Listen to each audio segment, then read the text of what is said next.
out? Gentle. Yeah, for sure. That's worse than I thought. Okay, look at this, right on the dot here tonight. He's warming up the gavel. I've got one at home that's it's an alcohol. That's true. I Yeah. got it in the garage, so it stays up. Should bring that one. It's whiskey in it. My All right, own we're ready. hair. 6:30. Uh-oh, that doesn't sound good at all. I'd like to start this regular scheduled meeting for the Cordova Recreation and Park District Board of Directors on Wednesday, February 19th. Members of the public can view the meeting live on YouTube, and the link is posted on the agenda. Members of the public are hereby notified that meetings of the Board of Directors are recorded, and requests for video recordings may be made to the clerk of the board. And at this time, I'd like to welcome up B. Lopez, Program Manager for Explore Rancho Cordova, and after the pledge, General Manager Larkin will say a few words.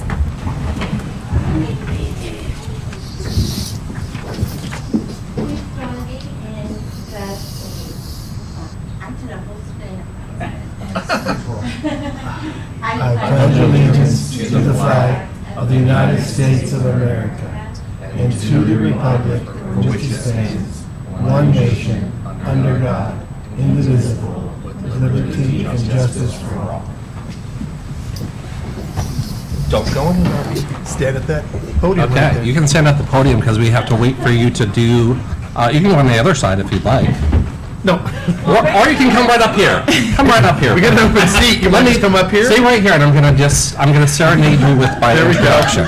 Gotta love Dave. So, clearly, I'm so excited to introduce a program manager at Explore Rancho Cordova, B. Lopez, someone who I've had the privilege of working closely with over the years. She's truly the heart behind welcoming new residents to our community, whether it's through thoughtful welcome bags filled with goodies from local businesses or hosting new resident receptions that make everyone feel at home right away. She's been an incredible partner in everything we've worked on together and has such a genuine passion for connecting people and building community. We're all so lucky to have her making such a positive impact here in our community. Thank you for your service, B. Thank you. Yay! And I have to say, you're the first one who literally just hung out at the dais and got her introduction, so kudos to you. Thank you so much. Well, it's an honor to be here, and I loved walking into a board meeting and actually hugging almost everybody Aw. in here. That's what community is all about. So Cool, thank thank you you. for having me. Yeah, Thank you. thanks. Good to see And now she's going to sing the national anthem.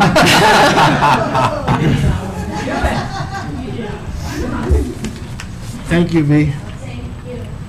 So now we're ready for a call to order? Standing action A standing action item. Well, number 2. oh, you have to read the, So item 2, standing action item, AB 2449 requests. This is the portion of the meeting where we deal with any requests to join remotely through AB 2449. We received no requests under the emergency cause provisions. Secretary Mattis will be participating remotely in the February 19th, 2025 Board of Directors meeting under the Just Cause provisions of the Brown Act. Member must provide a general description of their need to participate remotely for Just Cause. Member must participate remotely by audio and video. Member may not participate remotely under Just Cause more than 2 meetings within a calendar year. And a quorum must participate in the meeting from a single physical location. And I'll turn it over to Secretary Mattis. Yes, I'm going to request for childcare for my children.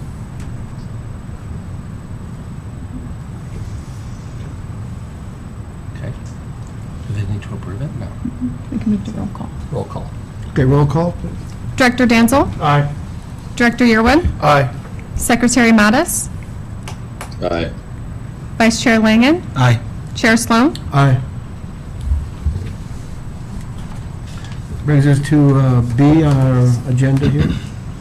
Members of the public may address the board on topics within the district's jurisdiction that are not listed on this agenda. Speakers are limited to 3 minutes. It is a violation of state law for the board to discuss or take action on non-agenda items. Board members may only briefly ask clarifying questions or refer the matter to staff. And at this time, I have no requests. That brings us to item C, our consent calendar. Consent calendar items are considered administratively routine and will be acted upon in one motion unless separate action on a specific item is necessary. The chairperson will consider any requests for discussion on the items prior to approval of the consent calendar. And this evening, we have 2 items for your consideration. Is there anybody from the audience or the public that request any pull? Not at this time. Any board members like to pull any items? And I'll support a motion. Chair Sloan, I'll make the motion that we approve consent calendar items C1 and C2.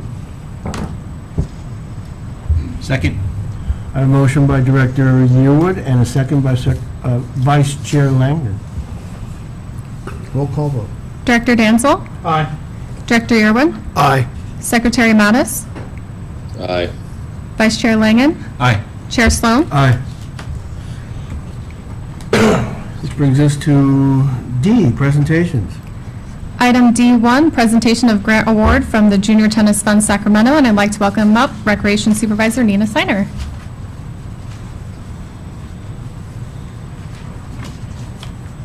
Do you want to stand up here? Check. I mean, I can't deal. Thank you. Check. Mic check. Got it. I'm here. Great. Okay. Good evening, Chairperson Sloan and Board of Directors.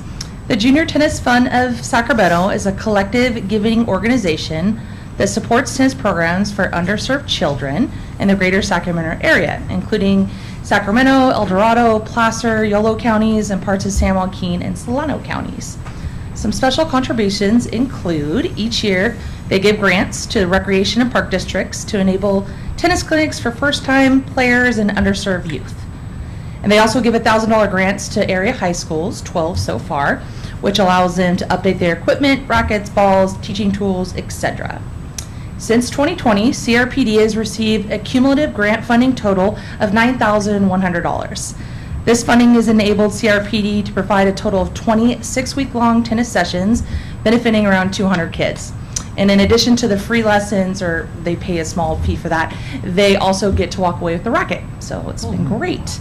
Without further ado, I would like to welcome Junior Tennis Fund Board Member Carol Rose to the podium.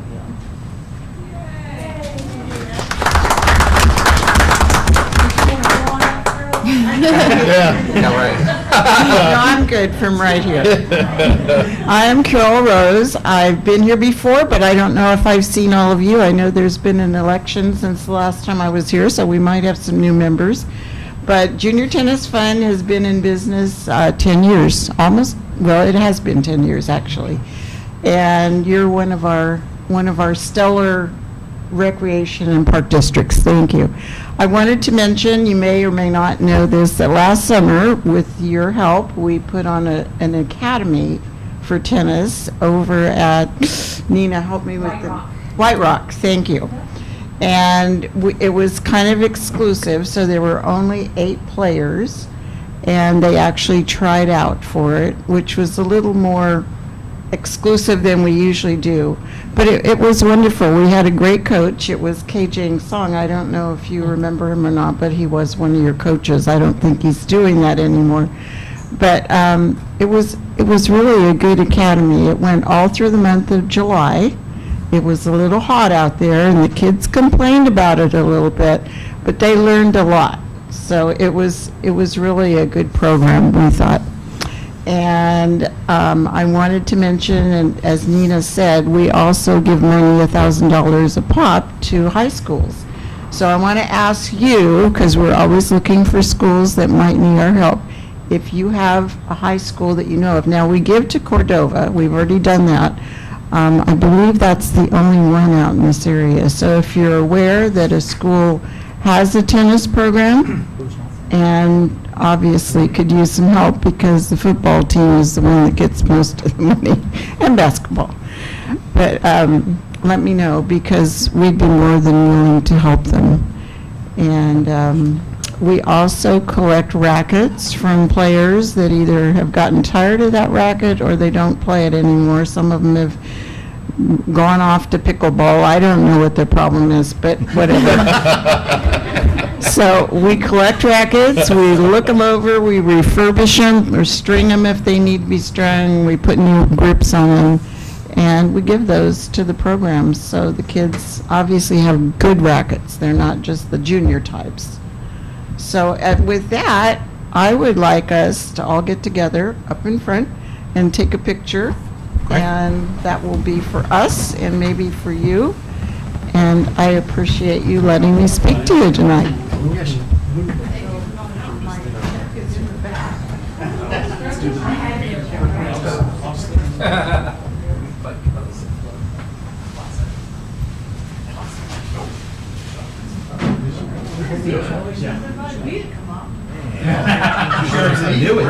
Why not?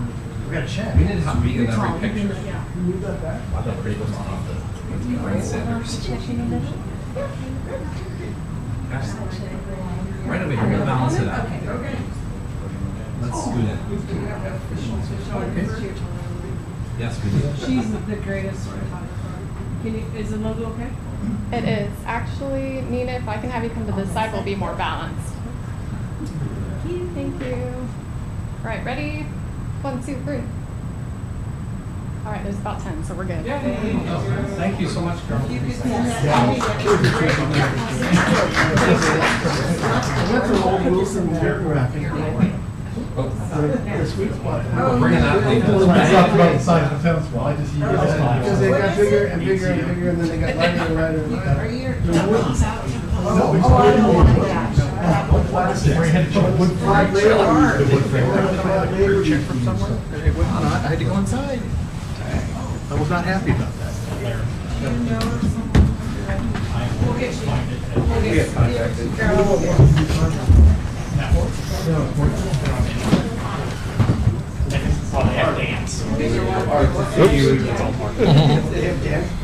It's a long I got a lot of those. Can we Photoshop Mark into that? Right in his head.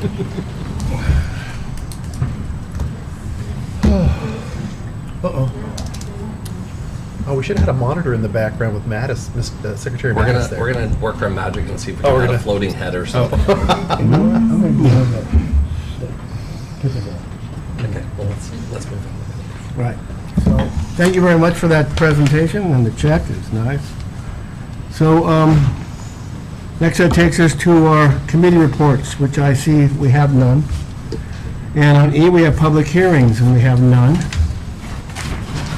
Which brings us to G, our regular calendar. Item G1, approve the Ranch Community Turnkey Park Concept Plan and authorize the general manager to instruct K. Hovnanian Homes to proceed with the development and construction of the park. And I'd like to welcome up Principal Planner Terry Zeller. Thank you. Thank you, Board and General Manager. And tonight we have before you the approval request for the Ranch Community Park. And so staff is recommending that the Board of Directors approve the Ranch Community Park turnkey concept plan and authorize the General Manager to instruct K. Hovnanian Homes to proceed with the development and construction of the park. You should have some attachments in your staff report that show the concept plan and some details. I wanted to mention before I get into my staff report that we do have a representative from K. Hovnanian Homes, Ethan Meltzer, is in the back.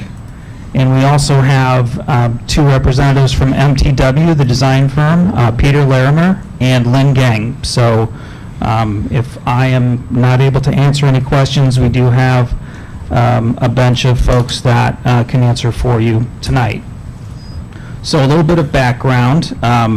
CRPD and K. Hovnanian at Jaeger Ranch LLC, which is a California limited partnership, executed a park development agreement for the ranch development back in June of 2020. So the purpose of the PDA was to establish the land dedication obligation and to outline the specifics for the development of the parks within the subdivision. There was a first amendment to the PDA, and that was approved last fall in August of 2024. So at build-out, the ranch will provide approximately 11 acres for a community park, not including the adjacent land under the power lines that's adjacent to it. and 2.9 acres for a neighborhood turnkey park. The future ranch development is located in the southeast quadrant of our district, east of Rancho Cordova Parkway, and it straddles both sides of Crescente Boulevard. There was a neighborhood park, and I think all of you were at that park opening at Ora Park, that has been constructed by K. Hovnanian. So this staff report seeks the approval for the concept, like I said, is almost 11 acres, 10.94, and it abuts an 8.5 acre public utility corridor parcel that will be deeded to and maintained by CRPD. This utility parcel will contain a section of the city of Rancho Cordova's bike and walking trail with connections to the park. Only a portion of the parcel was granted Quimby Parkland dedication credit in the park development agreement because of the trail and utility encumbrances. So we do have a theme for this park, and we do embrace the ranch concept of the development. So that means using elements that invoke the imagery in the design of the shelter and entry archway and the play equipment. And you can see that in the attached graphics that you have. So the design itself for the park does include 2 age-separated playgrounds with a dedicated piece of equipment that allows for children who are disabled and able-bodied to play together. The shelter seats 96 people and is designed in a plaza area that clusters the playground, shelter, public restroom, and shade structures over portions of the play equipment on the west side of the park. The main green space has room for 2 practice soccer fields. We do have on-site parking for this park, and there is a capacity of 50 vehicles, and that is provided in the base element, and we also have an additional 50-space lot and also a full-size basketball court that can be built if the budget allows. K. Hovnanian will obtain costs for the additional 50 spaces in the basketball court by including them in the bid documents as an ad alternate, not in the base bid, but as ads. So we'll see where the costs come out for that. The park does have an interior loop, walking loop, that'll have mileage markers for fitness goals, and there will be a series of low berms and landscaping along Wheat Ridge Drive to keep errant soccer balls from going into the street. The southeast portion of the park and the connecting utility parcel will be seeded to provide a natural meadow area surrounding the bike and walk trail. The trail will be maintained by the city of Rancho Cordova, and the balance of the parcel and the landscaping will be maintained by CRPD. Staff has reviewed the plan in conjunction with the Ranch Park Development Agreement and CRPD's Design and Construction Standards Manual. The park was designed to fit within the available budget, and KHOV anticipates construction to begin in 2026. As far as naming, the Board of Directors will select a name for this community park at a future board meeting. Under fiscal impact, there will not be a direct fiscal impact to CRPD because the park will be constructed turnkey by K. Hovnanian and funded by a park development impact fee with credits as outlined in the park development agreement and the First Amendment that was passed last year. KHOV is reimbursing CRPD for costs directly related to the review and inspection of the park through a cost recovery agreement, and the maintenance of the park will be covered through our Community Facilities District 2018-01. So upon board approval, the general manager will instruct K. Hovnanian Homes to proceed with the development and construction of the park. So I can take any questions on the items in the staff report or any of the attachments that you have. Thank you very much for that report.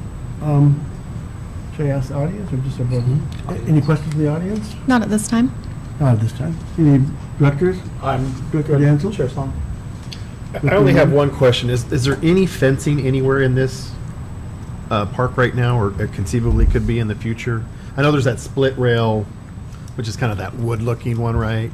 Right. But I noticed if we do a basketball court, would that potentially have fencing around it?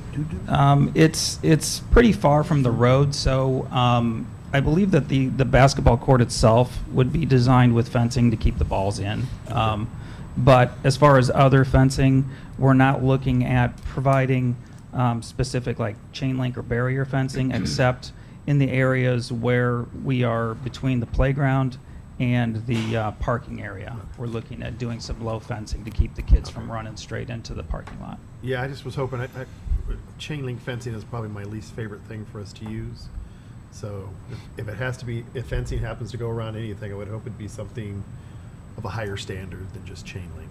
So, and I guess basic chain link, I guess. But that's all. That's the only question I had. Okay, Looks thank good. you. Secretary Mattis?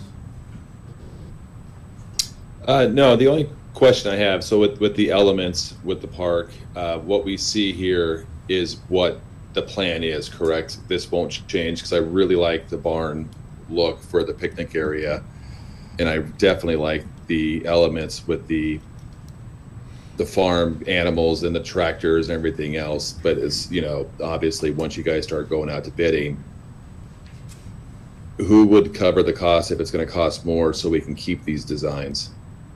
For the first part of your question, the second, or the L3, which has kind of the blow-ups of the playground areas, those are actually provided by the manufacturer, and those are the items that will be put out to bid. So, as well as the illustration of the shelter. And on the second part of your question, if the costs do go over, we will have to explore an additional funding agreement with KHOVE. Okay. Thank you. Vice Chair, is that all, Mark? That's it. Thank you. Vice Chair Langen? Yeah, excuse me. It looks great. It's a cool design, along with the whole farm aspect of it. It's very well put together. I just have a few questions. The analysis mentions the equipment designated to allow both disabled and able-bodied children to play together. Does this refer to equipment that provides mobility support for them? Yeah, the specific piece of equipment, we took a look at quite a few pieces of equipment, and we looked at them for their ability to provide children, specifically wheelchair-bound children or other children with disabilities that need to have a parent along with them in order to participate and play. And there were quite a few that were very expensive, had fairly low excitement value. Merry-go-rounds are still a very popular type of play equipment. Other than swings, I think they come in pretty close. And this piece of equipment is pretty unique in that it's kind of got a zero entry, so you could get a wheelchair, either a motorized or regular wheelchair up there, and it also has room for able-bodied kids to ride along at the same time, or a parent. So it has a lot of ability to provide inclusive play for children with disabilities, so they can play along with their able-bodied friends. No, thanks. That sounds great. I'm excited for that to happen. And then, unless I misunderstood in there as well, it talked about those soccer fields being used, like it says practice fields. I just want to make sure those can still be used for games and so on and so forth as well. Yeah, we checked with Jill on that, and they are going to be able to be programmed for games. Okay, awesome. Are they full size? And then my last one is, if there isn't enough funding for, like, let's say they have to pick between, you guys have got to pick between the basketball and the parking lot. How does that play itself out as far as what kind of gets more of the decision? We've always leaned more towards the extra capacity for parking, because this park is in a fairly tight neighborhood area. And so, but unfortunately, that's the more expensive of the two. So I think we'll have to make that decision when we get our bids. But I would say internally, staff is looking at the parking more than a sport court. No, that was it. Thank you very much. I appreciate it. Thank you. Okay. Are these full-size soccer fields? Or are they the smaller ones? Full-size? So that's a huge little green area there. I like the theme. I like the elements that you're using. I sort of think it would open up also to the horses that kids get on with the spring. Because right now you got things just for kids to climb on and walk over. The cow and the horse I'm seeing on the ground. Yeah, there are still spring riders available. They're not my favorite because I always think they're good for the dentist to knock the teeth out of the kid. But when I had kids, I was always kind of making sure that they weren't going crazy on them. But yeah, there are going to be quite a few ranch and farm-themed elements. We haven't considered those spring riders. And I mean, I know this might open up the can of worms, but I think about a ranch, I think about horseshoes. So I wonder if that's something that, I don't want to lose. I mean, I like the recreational ability here, but a lot of times if you get rid of that basketball court, it's like it really cuts down on the aid to the kids using this park. Oh, I just lost it. Hold on. So I just would love to see the basketball court go in. No lights anywhere that are planned, right? Right, other than security lighting, yeah, we're not looking at field lighting. Okay. Next thing I would think about is maybe you could put some cow pie shaped stepping stones around the. We have hay bale shaped stepping I stones. saw the hay bales, but Yeah. it's not real hay. They're fake, right? You could climb on They them. are, yeah, they're artificial hay. Um, You won't be able to feed your cows that hay. Okay, and then I lost my picture, my visual, but there was a circle with some fencing around it. Hold Yeah, on. that's the, What is that? that's the merry-go-round. That's a merry-go-round? That's the accessible. Yeah, that's equipment. the, yeah. They wheel into that, and then they are spinning around. It's kind of like. Oh, the whole blue thing spins? Yes, the Yes. whole Oh, thing spins. oh, wow. Yeah.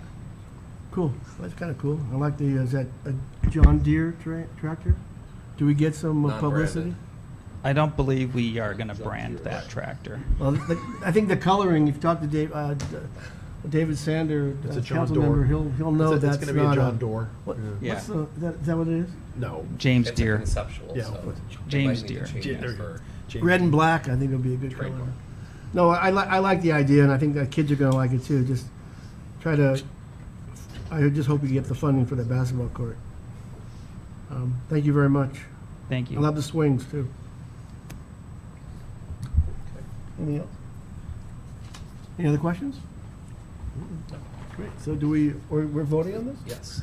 Well, how about? I move the board of directors approve the Ranch Community Turnkey Park concept plan and authorize the general manager to instruct Cahoe Navian Homes to proceed with the development and construction of the park.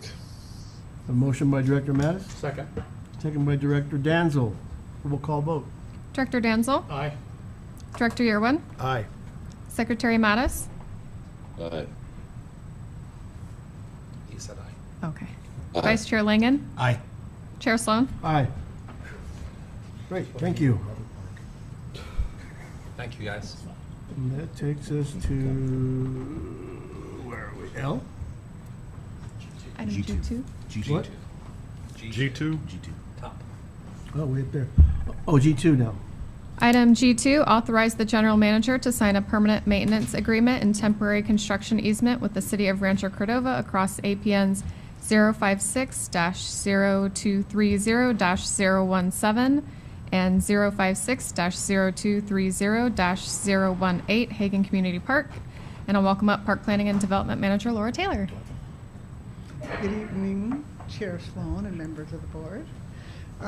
Before I get started, I want to take a moment to introduce you to Christine Cordy, who's in the audience here. She is a civil engineer with the city of Rancho Cordova, and she's here to support this request.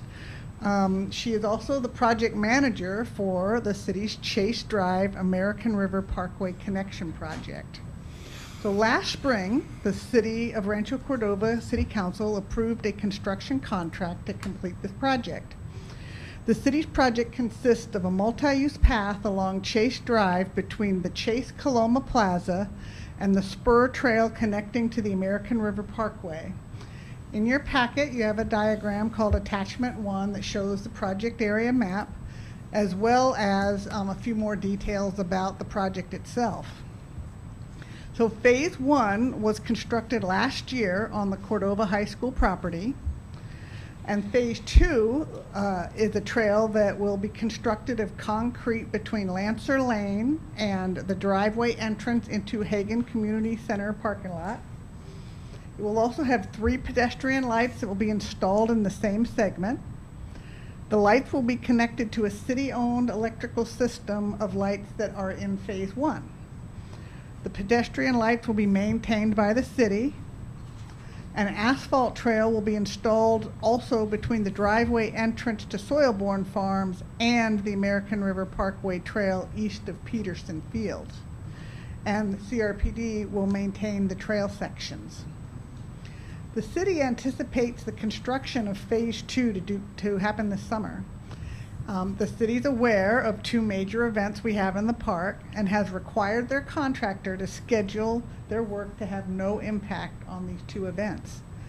The city will anticipate that the project will start immediately after Kids' Day in the park on April 26th, and then be substantially complete before the setup for the 4th of July celebration on June 25th. Last summer, the contractor utilized a small portion of the Cordova High School parking lot as a construction staging area. The city, the school district, and the contractor anticipate utilizing the same area as a staging area for Phase 2 so that CRPD's Hagan Community Center parking lot will not be impacted during peak summer use. Exhibit A of the permanent maintenance agreement and temporary construction easement document that you have in your staff packet illustrates the area needed by the city's contractor to construct the trail on CRPD property. It does not infringe on any of the parking stalls in our parking lot, and the same amount of area it allows for ongoing maintenance of the city's pathway light system. The project also requires the removal of 11 trees, but they are being replaced by 17 trees. And in your packet, you have attachment 2, which shows the diagram of the trees being removed and replaced. The tree removal has been shown to the public during the city's community outreach that they did in April of 2023. And it was also shown again in a city council meeting on December 18th of 2023. So if the board approves this agreement, then city and CRPD staff will work together to post a notice on the trees at Hagan Park before the removal takes place. So, in summary, authorizing the general manager to sign this agreement will allow the city to construct Phase 2 of the project. And it will also memorialize the city's commitment to maintain the pedestrian lights. And so with that, I'm available for any questions you might have.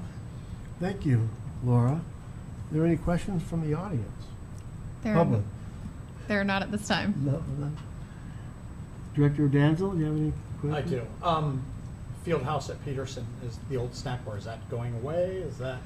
Nope, that is They're going around remaining, and the trail goes around it to the west of that building. Okay. Other than that, I have no questions. Director Yearwood. Thank you, Chair Sloan. I just have a few questions. It would have been nice if it was cement, not asphalt, but I understand the limitations there. The other question I have is when we note these trees that are going to be removed, will there be something on there as to who they should speak to about that? Yeah, we're going to work together on that. We thought, just initial thoughts that we would put a QR code that'll take them to the city's website that describes this project. But we got to work together on that because right at the moment they don't have one specific page for this project. So we'll work together. Yeah, on because that. when we start talking about taking trees out, people get really protective of trees, especially in Hagen. Do we know how long those trees have been there? Have they been there They're since? small. Since They're over 30 years old. I know okay, that. I don't. Okay, Yeah. all right. That is all I have. Thank you. Okay, thank you. Secretary Mattis. No, Yearwood had my, board member Yearwood had my question. Vice Chair Langen. Do we know what size of trees are going to go back in? Yes, they're going to plant with 24-inch box trees, which typically have about a 3-inch caliper stem, I believe. Looking for Jim Morales in the audience because I'm sure he'd know that right off the top of his head. But okay, yeah, that's a substantial tree to be Yeah, planting. no, definitely. Okay, awesome. Thank you. Yeah.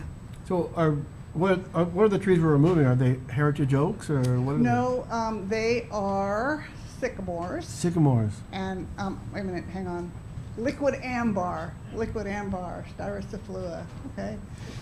So, I'm In essence, they're blanking. not Sweet protected. gum, sweet gum. They're not protected okay, trees, okay, They're not and- protected And the type trees. we're putting in are what? We are putting in, London plane trees, which look very similar to sycamore trees. They drop, and you're putting in, they drop their leaves? The They do leaves drop their leaves. So more work for the maintenance crew? We can't put evergreens in? Yes, Jim Morales was involved in reviewing the plans and making sure that we were picking the right trees to go in there. Okay. 'Cause I know that, I mean, that area that they would be shading was not really used a lot. It's on the other side, right, of the Right. road. The other side is, it's amazing because the trees look so much smaller than the ones on the other side of the road. Is that because maybe this was taken in their, Different trees. well, you said eucalyptus and stuff, liquid amber, they're usually big trees. They've been there Yeah. for 30 years. Yeah, well, The ones before that have been Um, longer. so what's your question exactly? Well, it just seems like they were smaller than usual to me. They look like small trees. I'll have to go out there again and check them out. Oh, that they haven't grown as Right, much as right. you would expect for 30 years. Sometimes it has to do with what they're growing, what the soil is underneath them, if there's hardpan or rocks and stuff. Yeah, that is kind of surprising because the areas in our district that are close to the American River do seem to grow trees pretty quickly. So I can't really answer why that's the case. We do struggle with the rate of tree growth out in the new areas, but that's not the case for Hagan Park. Laura, if I can add as well, is because of the lines that are going over those trees right now, they have been pruned often because they can't, okay. they can't grow into the lines, so that may be why they don't seem as big, depending on the year. I don't know how old they are, but I do know they've been pruned several times so that they don't touch the lines. And with this new project, that won't be an issue at all because the new trees won't be underneath those power lines. Great, wonderful. All right, well, thank you. Joe. I appreciate the presentation. Okay. Any other questions, anybody? No? So how about a motion on this item G2? I move the Board of Directors authorize the general manager to sign a permanent maintenance agreement and temporary construction easement with the city of Rancho Cordova across APN 056-0230-017 and 056-0230-018 Hagen Community Park. I have a motion by Director Danzel. I'll second that. I have a second by Director Yearwood. Roll call vote, please. Director Danzel? Aye. Director Yearwood? Aye. Secretary Mattis? Aye. Vice Chair Langen? Aye. Chair Sloan? Aye. Motion approved. Okay. Bringing us to H, our Board of Directors items. All right, item H1, we have none, and then item H2A is the training report, which included the CARPD board member orientation, AB 1234 ethics, and AB 1825, AB 1661 sexual harassment prevention, and then item H2B is the community activities report. I think I'll start at the end there. Director Danzel, do you want to?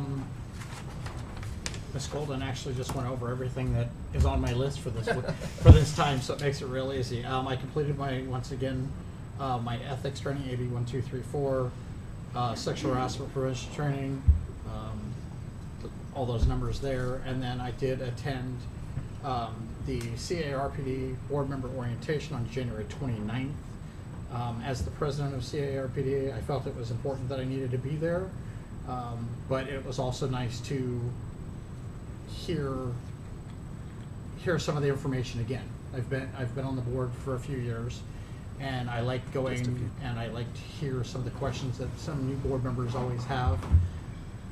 And like I mentioned there, finding a mentor is a great thing. Somebody within the industry always helps. I've got several of them that have been able to help me throughout the years answer some questions, especially when it comes to parks, because that's what they deal with. And I've encouraged these people that have mentored me, and they're continuing to mentor other people. So that's all I've got. Thank you. Director Yearwood? Yes, I, as well, on January 28th, completed the Public Service Ethics Education, AB 1234. I also, on February 11th, I listened to the recording of the board member orientation that was put on by CRPD. It's my 10th year almost on this board, so it was nice to hear. It was a nice refresher. Most of the things that were covered were things I have heard during different conferences and things like that. I did find it interesting how when Matt went over how CAP Capri was formed and all that. That was pretty interesting. But yeah, overall it was worth it. And I did do the other one. I just didn't do it in time for this board meeting, so I'll report out on that next month. That is all. Thank you. And Secretary Mattis? Yes, completed the sexual harassment prevention training. That was very intense, but it was good. It was a long one. Completed or attended the CRPD board member orientation, and again, that was what I took out of it was the Capri background and kind of learning more about that, because we hear about that on our back end to our closed session. So it was nice to kind of get more of an understanding of who they are. And the public service ethics education, I completed it at work, and I also completed it for the board position as well. So I had to do that twice in 1 week. Great, thank you. Vice Chair Langdon? Yeah, so I did the CARPD board member orientation. I also listened to the recording and watched it. I really enjoyed it. Just a great way to just remember stuff.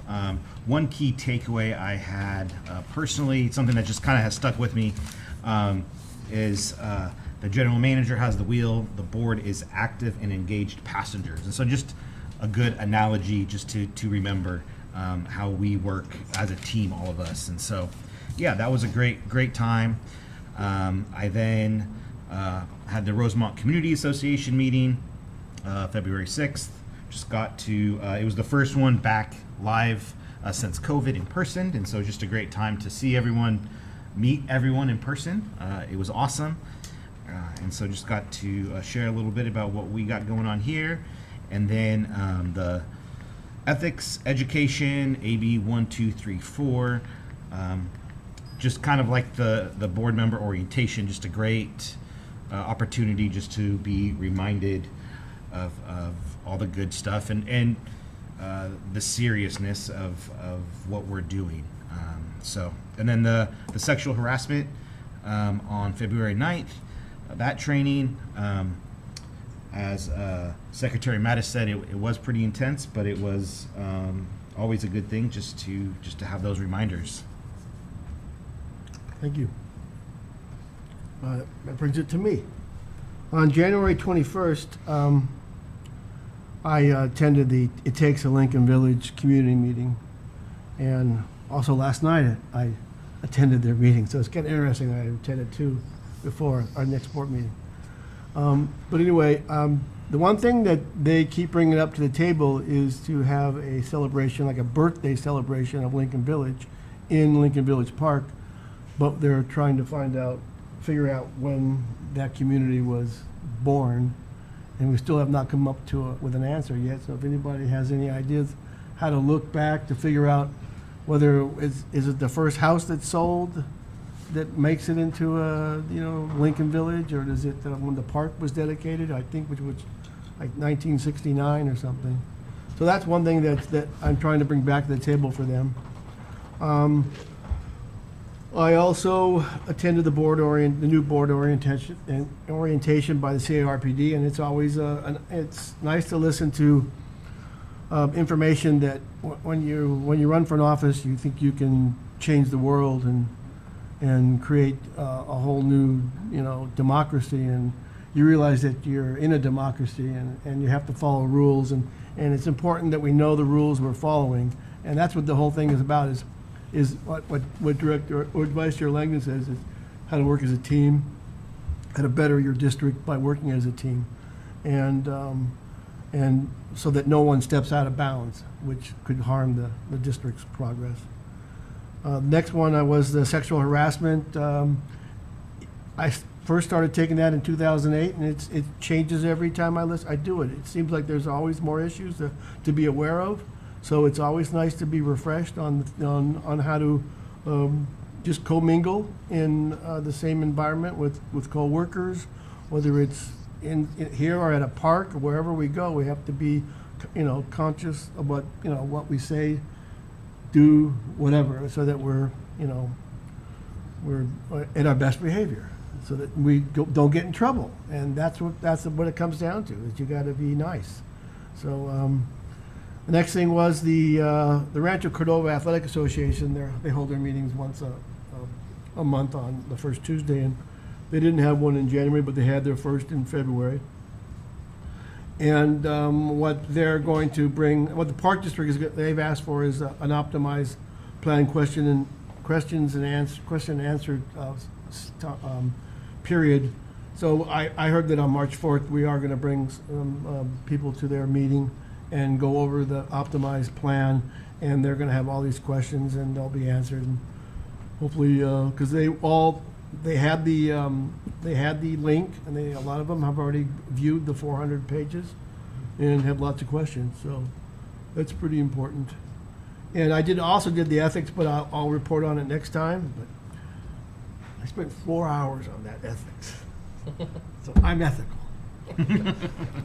Extra. Just want you guys to know. All right, thank you. So that brings us to, is that L1? I1? Item I1, district-wide monthly progress report for February 2025, and I'll hand it over to General Manager Patrick Larkin. Thank you, Shelby. Just some highlights from the past month. Staff met with Sacramento County staff on the West Jackson Highway Master Plan. So there's some progress being made with that development area in the county. We've enjoyed a growing relationship with the county staff, a lot of which are new. So we're looking to continue to build that relationship through communication and making sure that the developers are moving along as quickly as we can possibly get them to move. I also attended the CARPD General Manager Roundtable meeting, which happens, I'd say, quarterly at this point. And we had several topics to discuss that are related to different district, things going on, so that it's a good support system and network for people to lean on. We've also had some discussions about a possible mentorship program coming to CARPD. I've been able to have the opportunity to mentor two people. One, a general manager in Arcade Creek, and then another manager in the city of Mountain View. So I'm helping Matt Duarte come up with the curriculum for that mentorship program. And then we'll be looking to, I think, activate that at the next conference, or at least get that going in terms of seeing if general managers have a capacity to take on potential co-general managers to continue on with their success. We'd like to have longevity in these positions. It only helps each other's districts to have that be something that's more consistent. There is also, in the finance department, our first round of tax and assessment revenues were collected and deposited into the treasury, representing 55% of our anticipated budget for the year. The next round will be late April, early May. The recruitment has been off the hook, especially in park planning and development. We cast the net, as I've been calling it, with multiple positions that we are needing for that department. And what we drew back in is several park planning associate planner positions, a principal planner position, and then some park project manager positions. Last week, staff interviewed, I believe, 3 associate planners and 1 principal planner. And then we returned today with a second interview for a principal planner. The next round will be looking at the park project manager positions, to which I believe I heard today we got 25 applicants for that position.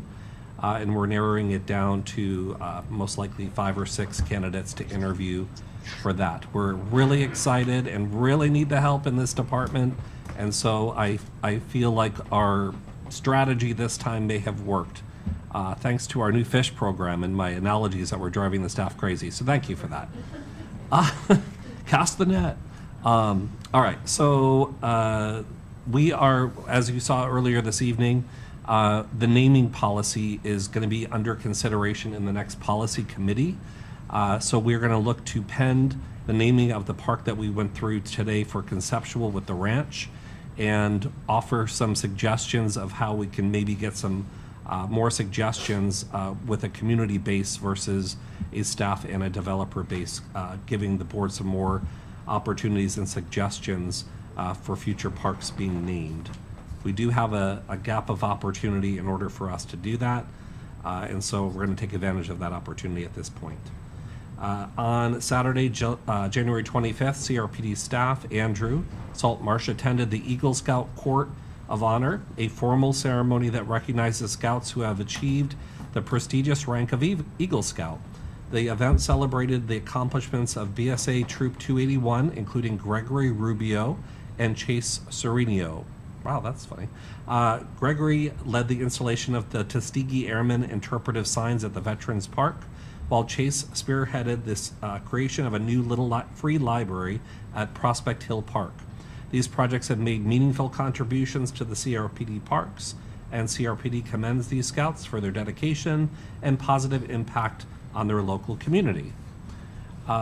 With that, I'm going to turn it over to our amazing Director of Parks and Recreation, Jill Nuns. Well, thank you. You're welcome. All right, little recap on the polar bear plunge. I know that we talked about it last month, but we're looking for some numbers, so we have some numbers for you. So the polar bear plunge had 58 plungers that dove into those icy waters. I was not one of them.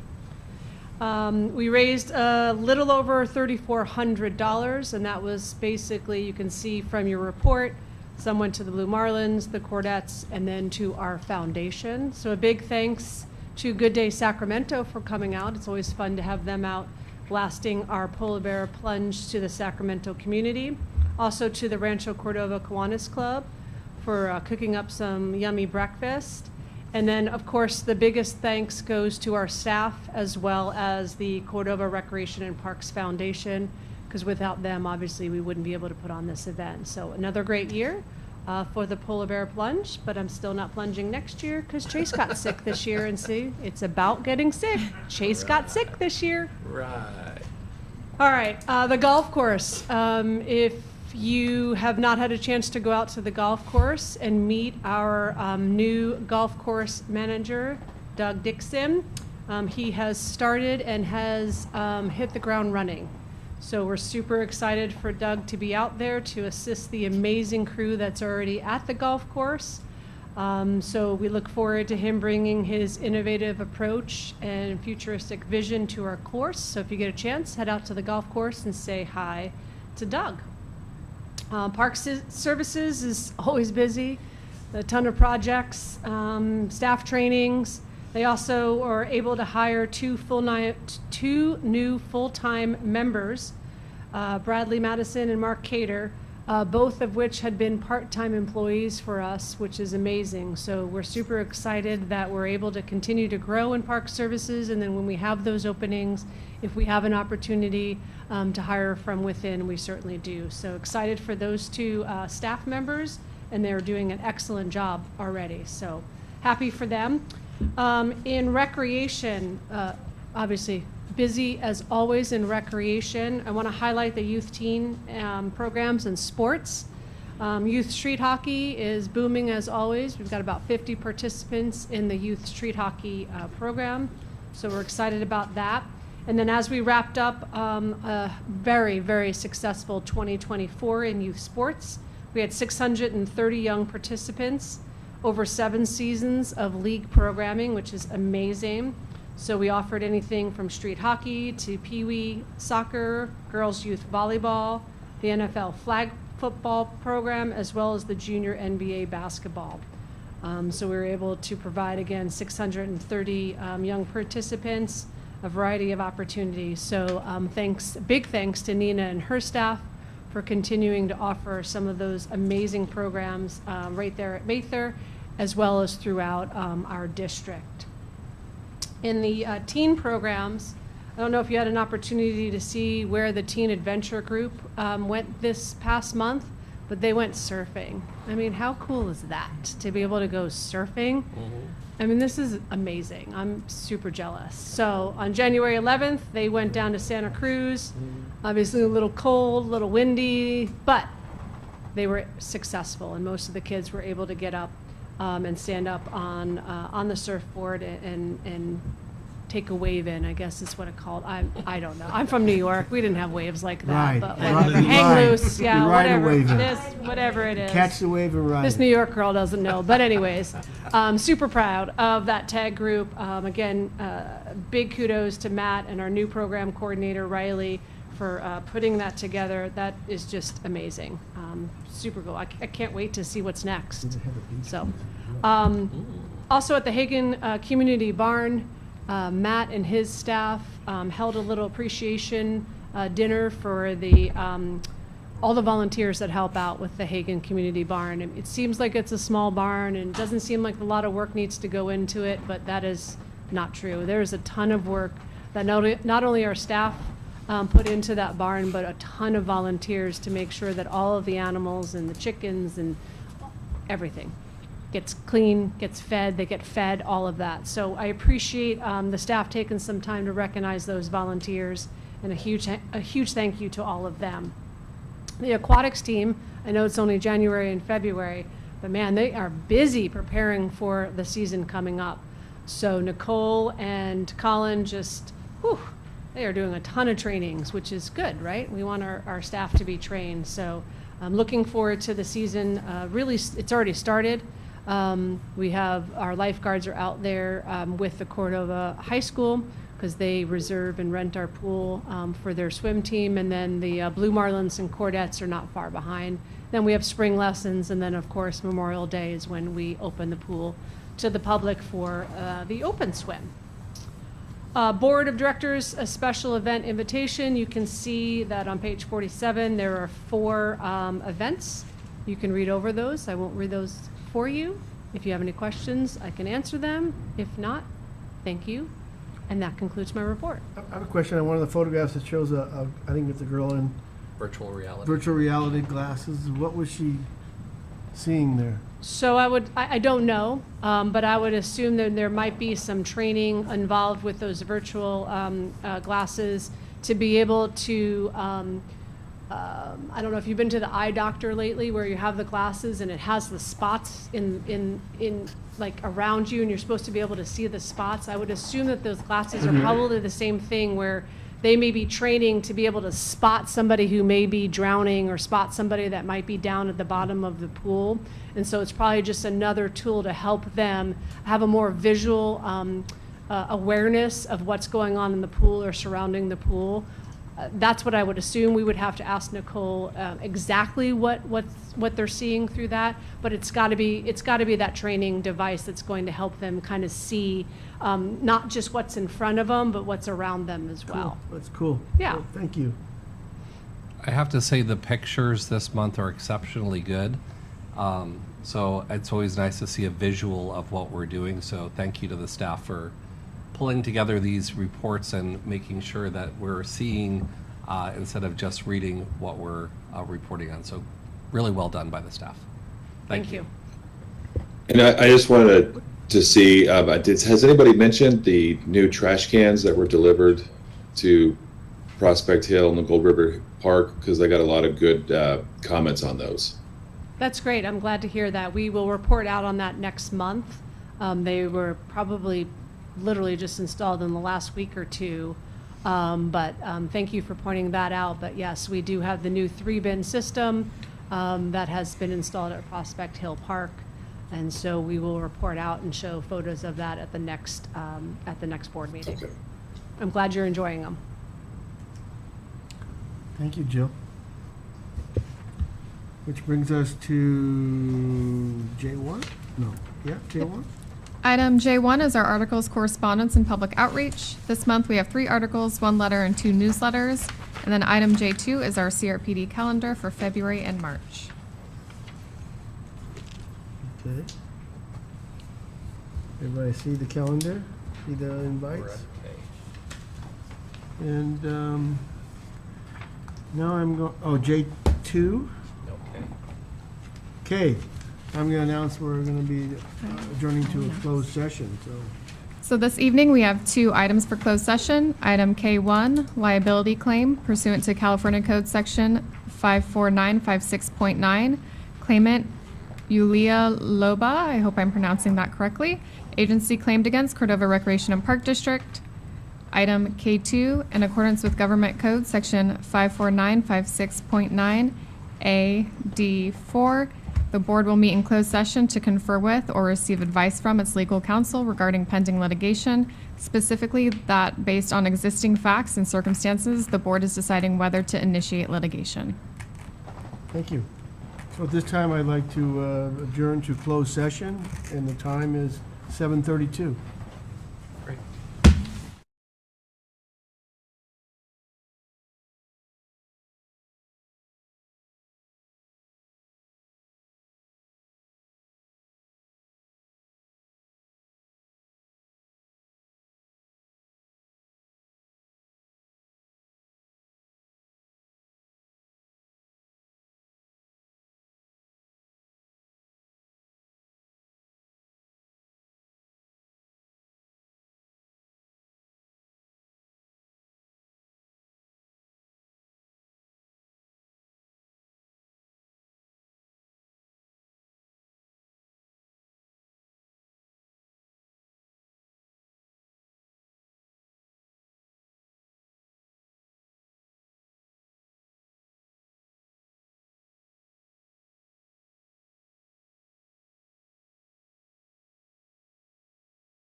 Are